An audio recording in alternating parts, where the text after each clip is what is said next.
Israel, só que Israel estava sendo subjugado por Roma. Quem comandava o poder do Estado era Roma. Por que que os judeus tinham raiva de Mateus? Por que que os judeus tinham raiva de Zaqueu, que era cobrador de imposto, era chefe? Era porque eles eram judeus e estavam trabalhando para os romanos. E os romanos cobravam os impostos dos judeus. Só que os sacerdotes eram vendidos para o poder de Roma. Eles não davam lugar para Deus, eles davam lugar para Herodes, que era o governador da Galileia, e Pilatos, que era o governador da Judéia. Era troca de favores, é uma mão lava a outra. Os sacerdotes, eles não suportavam a atenção que Jesus dava para os cobradores de impostos. Quando Jesus entrou na casa de um cobrador de impostos, o pessoal começaram a murmurar, começaram a dizer: quem é esse que visita os cobradores de impostos? Quem é esse que vai na casa dos pecadores, irmãos? Por quê? Porque os cobradores de impostos naquela época, eles tinham uma má fama, porque eles puxavam além do que o Estado cobrava. Foi por isso que Zaqueu disse: se eu roubei alguém, eu restituo 4 vezes mais. Por quê? Porque a consciência pesou. E ele se arrependeu. E uma atitude de uma pessoa que se arrepende, ele entrega tudo. Ele rasga o coração. Ele muda de vida. Então os sacerdotes, eles eram vendidos. Irmãos, se você for fazer algo para Deus, se você for fazer a obra de Deus, se você for evangelizar, se você for pregar, se você for ajudar alguém, não tem nada contra isso, irmãos. Não tem nada. Por quê? Porque você está fazendo a vontade de Deus. Jesus estava fazendo a vontade de Deus. Ele estava indo diante dos pecadores, para que os pecadores se arrependessem, e os sacerdotes só viviam pela aparência, pela capa. É por isso que eu tenho muito cuidado, porque hoje eu estou como um sacerdote. Hoje estou como um sacerdote, mas eu não sou um sacerdote vendido. Outra, aquilo que eu falo é porque eu fiz antes, ou eu faço antes. Eu não posso dizer para você jejuar se eu não jejuo. Eu não posso dizer para você dizimar sendo que eu não dizimo. Eu não posso dizer assim: olha, vocês têm que evangelizar, sendo que eu não evangelizo. Eu não me coloco no lugar desses aqui, que eram hipócritas, que eram vendidos, que viviam de aparência. Outra coisa que Jesus fazia, e eles ficavam com muita raiva, é porque Jesus curava nos sábados. Mateus capítulo 12, do 9 ao 13, quando Jesus entra na sinagoga, na cultura judaica, irmão, é uma vez só, viu? É uma vez só, no sábado, uma vez só, a reunião para se aprender a palavra de Deus e louvar o Senhor. Nós estamos mais além do que ele, porque nós nos reunimos 3 vezes e fora, quando a gente se reúne fora do templo, né? Então nós estamos buscando mais a Deus, mais a Deus, mais a Deus, ainda do que eles. Então Jesus vê um homem da mão ressequida, da mão mirrada, da mão encolhida, e Jesus, com autoridade, manda aquele homem estender a mão. Para os sacerdotes,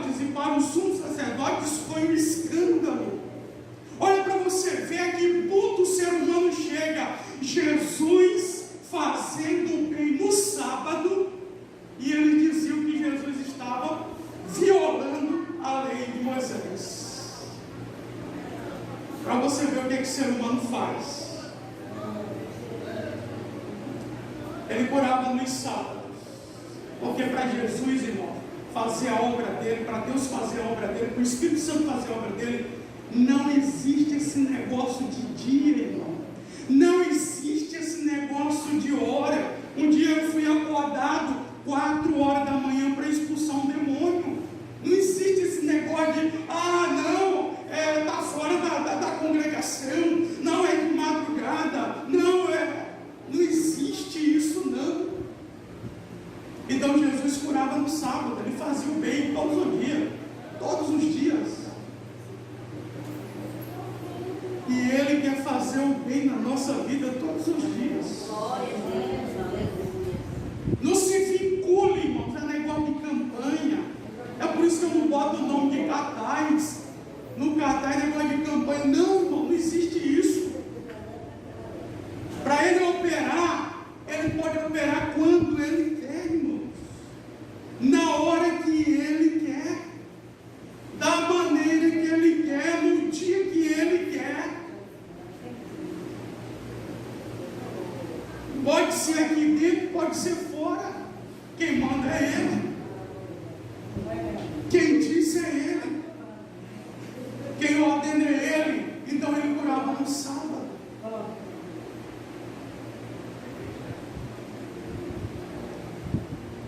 Olha a inveja dos sacerdotes.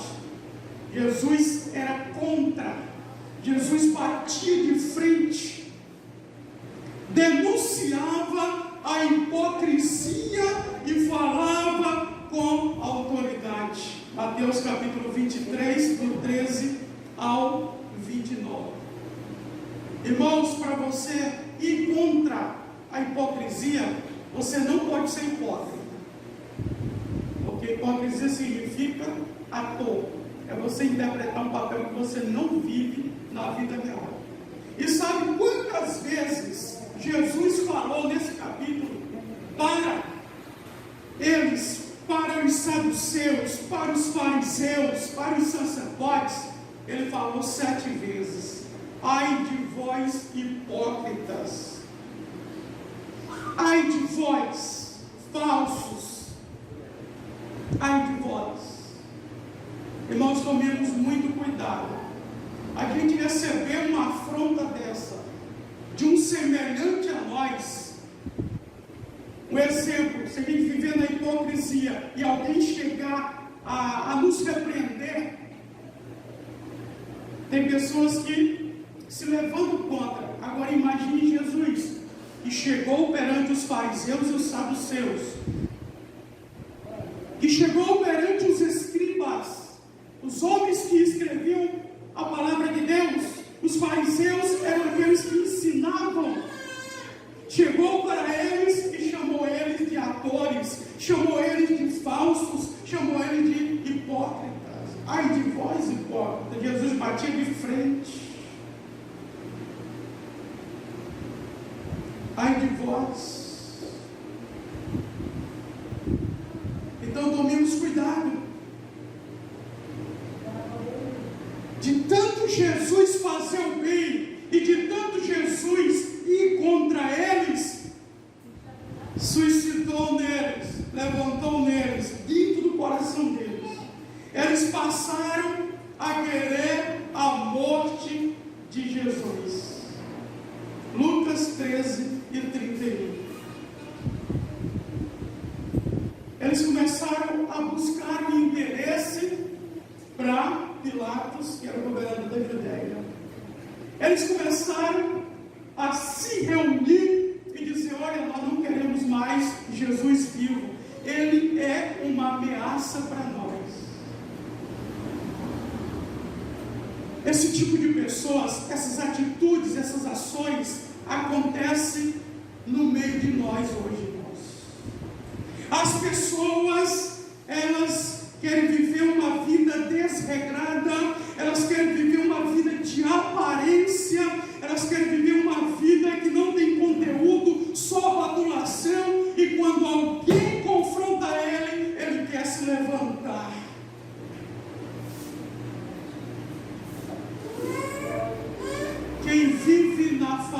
impiedade, na hipocrisia, irmão. Tem que se converter, irmão.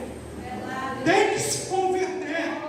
Não é querer se levantar, não, porque se você se levantar contra aquele que tem autoridade, contra aquele que não vive na hipocrisia, tu vai colher os frutos. Pastor Isaías, lá no Monte Carmelo, lá na Vila Lobão, chegou recentemente na congregação, pastor da Comadeza, Isaías de Jesus, só prega chorando. Eu conheço Isaías, evangelizei com ele no Evangelho do Domo. Horas e horas. Se você for com uma vigília com ele, prepara o teu joelho, que não tem esse negócio de chama 20 cantores e chama 5 pregadores, aí passa 8, 10 horas, um culto estendido, ninguém se ajoelha. A vigília dele não é essa. A vigília dele é 1 hora, 2 horas, 3 horas de joelho no chão. Recentemente ele chegou na congregação, aí a Bíblia diz, mudou o sacerdote, muda-se as leis. E ele foi fazer algumas mudanças. O obreiro chega para ele e diz: pastor, tá bom o senhor parar com essa molecagem. Olha, a que ponto nós chegamos, irmão? Sabe o que foi que ele disse?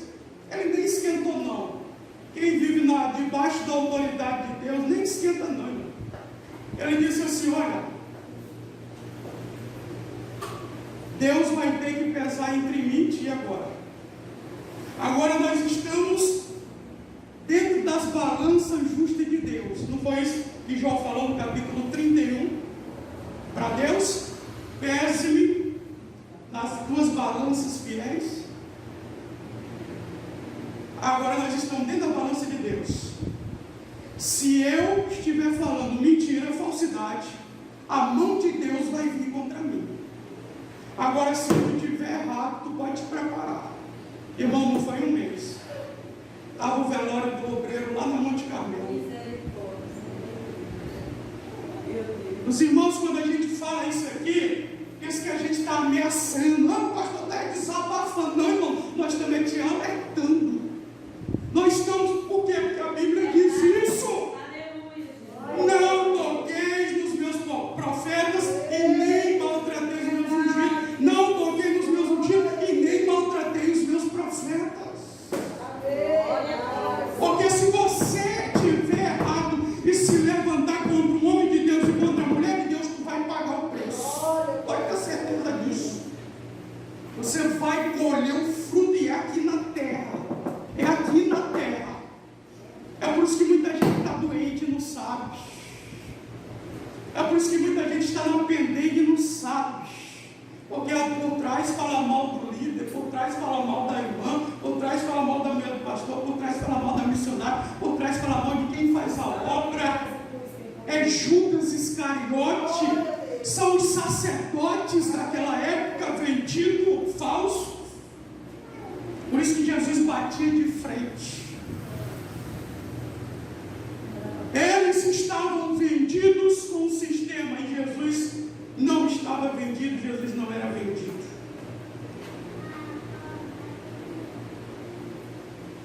Eles se comunicam com Pilatos, já tramam a morte de Jesus. Olha o que é que Deus faz. Lá no capítulo 27, versículo 19 de Mateus, Deus mostra através de sonho para a mulher de Pilatos. E ela conta o sonho, a advertência. Ela conta o sonho. Olha, eu tive um sonho muito ruim. Esse homem é inocente, não toca nele não. Só que os instrumentos de Satanás que tem na face da terra, porque tem os instrumentos de Deus e tem os instrumentos do diabo aqui. E aí, qual é o grupo que você está? Você é instrumento de Deus ou instrumento do diabo? É para responder para nós mesmos. Aí o que Pilatos fez? Aderiu, irmão, o que os sacerdotes queriam. Não deu ouvido ao que a mulher falou, a mulher dele falou. Teve o sonho, teve a advertência de Deus. Não, vamos matar, vamos trocar ele.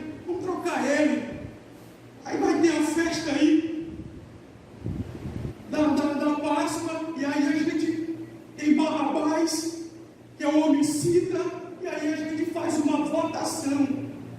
Olha, Pilatos querendo tirar o corpo dele de banda, irmão. Eu lavo as minhas mãos, é o povo que decide. Os mesmos que aplaudiam Jesus, os mesmos que na entrada triunfal de Jesus cortavam os ramos e jogavam para ele, tirava a parte do seu manto e jogava lá para ele passar no seu jumentinho, foram os mesmos que disseram: solta Barrabás e crucifica Jesus. Olha para você ver onde é que estão os traidores. Eles estão bem pertinho de nós. Eles estão bem pertinho de nós. Olha uma profecia que diz o Salmo 41, versículo 9, falando de Judas Iscariotes, que se concretizou, porque ele disse assim: aquele que comia pão comigo me feriu no calcanhar. Uma profecia de Judas Iscariotes traindo Jesus. Os traidores não estão longe, irmãos. Os traidores estão perto de você.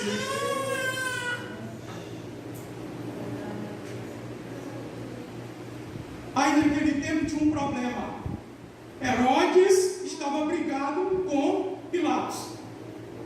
Aí quando ele soube que os sacerdotes vendidos ao sistema estavam tramando em matar Jesus, aí a Bíblia diz que Pilatos procurou Herodes. Lucas 23 e 7. Em Lucas 23 e 12 diz que eles reataram a amizade de novo. Por quê? Porque era para matar Jesus. Quanto mais pessoas, melhor. Mais cabeças, pensa melhor do que uma. A trama.